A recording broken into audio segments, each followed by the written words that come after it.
welcome to Glover's Math and Science Night, Leonardo da Vinci's workshop. Tonight you'll have a chance to learn a little bit about Leonardo da Vinci, not only why he was such an amazing painter, painting masterpieces like the Mona Lisa, but also that he was an architect, a scientist, and an engineer. Now, to learn about someone, I think one of the best ways is to visit where they lived and where they worked. You probably know, and you'll find out tonight, that Leonardo da Vinci lived more than 500 years ago, spending most of his life in Italy, and part of it in a town called Milan. If we went to Milan today, there would be some similarities to the way the town was 500 years ago, but it wouldn't be quite the same. So with a little help from Leonardo da Vinci's flying machine, we're going to go back in time and visit his workshop in Milan and learn a little bit more about Leonardo da Vinci, the man. So buckle up and let's get going.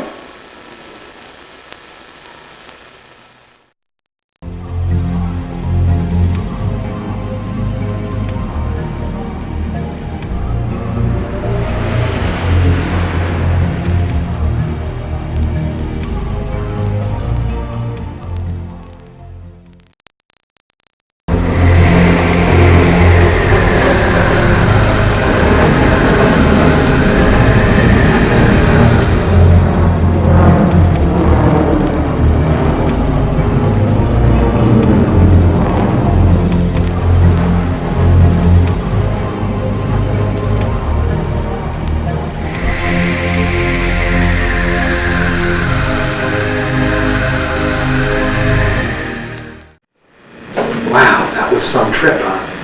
Okay, the year is 1488. It's midnight, and we're in Milan, Italy, in the tower of Leonardo da Vinci's workshop. We're going to try and keep a little quiet so we don't wake anybody up. Now, this is where he stored a lot of his paintings and sketches and manuscripts, and he kept everything under lock and key, and he was the only one who could usually get up here.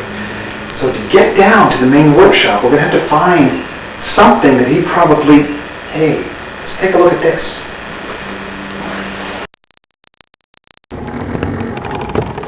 Okay, you can see that we're using a simple type of machine called a spiral or screw. You can see the ridges that are running along the wall there.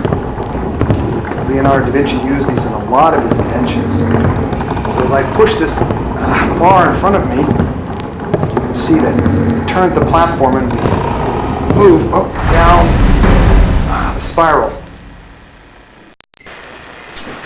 Okay, we're down on ground level in the garden, outside of the main workshop. Why don't you go ahead and stroll around and I'll meet you inside.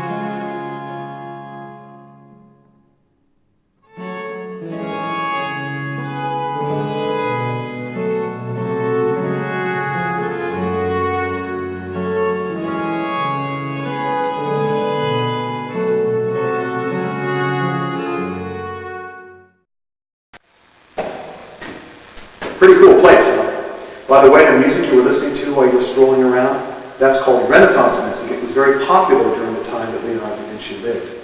Well, we can see we're in the heart of the studio right here. There are lots of his inventions around. There's the tank that he designed for the battlefield. Behind us, of course, you can see his artist studio. And then over here, it looks like there's lots of different things with pulleys and gears. It's a little hard to see. Let's go over here where there's a little bit more light. Take a closer look. That's a little bit better. We can see some of the designs that Leonardo da Vinci has made. The glider, of course, behind us. There's a catapult. There's even a wooden bicycle over there. And, of course, the parachute up here. It wasn't until some of his sketches were actually later built that we fully understood what Leonardo was trying to get at. Over here on this table are some of his designs and some of the things that were built on them. Come and take a closer look.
I don't think that was Renaissance music, do you?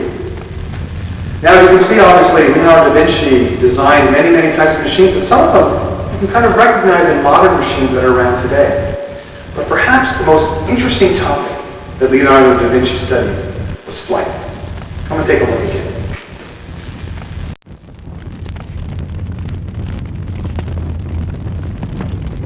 Leonardo observed the flight of birds, and he watched how they used their wings and tail to control their motion and to exploit the air currents. In this wing model, we can see how the wing is not just a flat board, but it actually flexes up and down on a hinge, and this is what gives the bird lift. Leonardo used his observations to design his ornithopter. The ornithopter is the name of a flying machine that's based on the way that birds and bats fly. That's flapping flight. Unfortunately, flapping flight never really took off, so to speak, and we know that it was actually around 100 years ago that the Wright brothers became the first to have powered flight using a fixed-wing aircraft, not a flapping-wing aircraft. So where does that leave flapping flight, something that birds and insects have been doing for millions of years? Perhaps it needs just the right environment. 500 years after Leonardo's studies on flapping-powered flight, NASA is looking at it in its Mars program.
Well, that about wraps it up. I hope you've enjoyed our little trip to Milan, Italy. You've learned a little bit more about Leonardo da Vinci.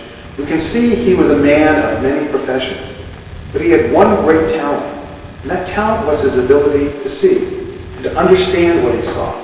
That's something that he shares with all of you. Well, I'm going to stick around a little bit and take a look at some of these nifty machines. See you later.